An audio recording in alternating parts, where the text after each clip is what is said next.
வணக்கம் வணக்கம் வணக்கம் நண்பர்களே. அதாவது நம்ம சேனலில் பார்த்திங்கன்னா மழை எந்தெந்த மாவட்டங்களுக்கு வரப்போகுது அப்படின்ற ஒரு முக்கியமான தகவல் தான் இந்த வீடியோவில் பார்க்க இருக்கிறோம். நம்ம சேனலை மட்டும் நீங்கள் சப்ஸ்கிரைப் பண்ணி பெல் ஐக்கானை கிளிக் பண்ணி வச்சுக்கோங்க. வாங்க வீடியோக்குள்ளே போகலாம். அதாவது கிட்டத்தட்ட ஒரு 13 மாவட்டங்களில் பார்த்திங்கன்னா இன்று மழையானது வெளுத்து வாங்க போகுது அப்படின்ற ஒரு தகவல் கிடைச்சிருக்கிறது. அதுவும் இல்லாமல் தமிழகத்தில் கடந்த சில நாட்களாகவே பார்த்திங்கன்னா பரவலாக கனமழை பெஞ்சிட்டு வருதுன்னு சொல்லலாம். அதுவும் தருமபுரி, கிருஷ்ணகிரி, திருப்பத்தூர், வேலூர், ராணிப்பேட்டை, திருவள்ளூர், காஞ்சிபுரம், திருவண்ணாமலை, தேனி மாவட்டங்களில் கனமழை பெய்யக்கூடும் அப்படின்ற மாதிரி அறிவிச்சிருக்கிறாங்க.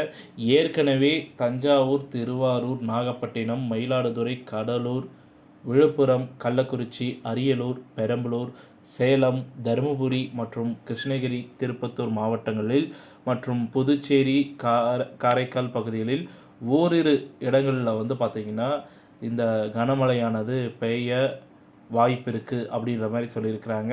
மேற்கு திசை காற்றின் வேகம் பார்த்திங்கன்னா மாறுபாடு காரணமாக இன்றைக்கி ஆகஸ்ட் 28 தமிழகம், புதுச்சேரி மற்றும் காரைக்கால் பகுதிகளில் ஒரு சில இடங்களில் இடி மின்னலுடன் கூடிய லேசானது முதல் மிதமான மழை பெய்யக்கூடும்.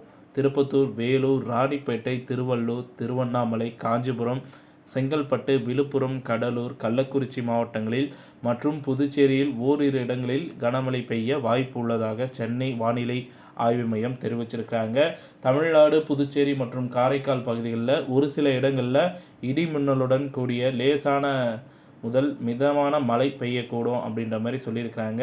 சென்னை வானிலை ஆய்வு மையம் தெரிவிச்சிருக்கிறது. மேலும் ஆகஸ்ட் 29 முதல் செப்டம்பர் 1 வரை தமிழ்நாடு, புதுச்சேரி மற்றும் காரைக்கால் பகுதிகளில் ஒரு சில இடங்களில் லேசானது முதல் மிதமான மழை பெய்யக்கூடும். ஸோ சென்னையை பொறுத்த வரைக்கும் பார்த்திங்கன்னா அடுத்த 2 தினங்களுக்கு வானம் ஓரளவு மேகமூட்டத்துடன் காணப்படும் அப்படின்றத சொல்லியிருக்கிறாங்க. நகரின் ஒரு சில இடங்களில் லேசான முதல் மிதமான மழை பெய்யக்கூடும் என்று சென்னை வானிலை ஆய்வு மையம் தெரிவிச்சிருக்கிறாங்க. மேலும் பார்த்திங்கன்னா சென்னையை பொறுத்தவரை அடுத்த 24 மணி நேரத்திற்கு வானம் ஓரளவு மேகமூட்டத்துடன் காணப்படும். நகரின் ஒரு சில பகுதிகளில் இடி மின்னலுடன் கூடிய மிதமான மழை பெய்யக்கூடும்.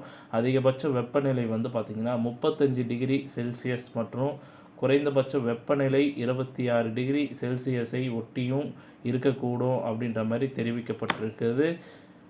இத்துடன் இந்த செய்தி தகவல் முடிவடைகிறது. இந்த செய்தி தகவல் பிடிச்சிருந்தால் லைக் பண்ணுங்கள், ஷேர் பண்ணுங்கள். மறக்காமல் நம்ம சேனலை சப்ஸ்கிரைப் பண்ணி பெல் ஐக்கானை கிளிக் பண்ணி வச்சுக்கோங்க. நன்றி, வணக்கம்.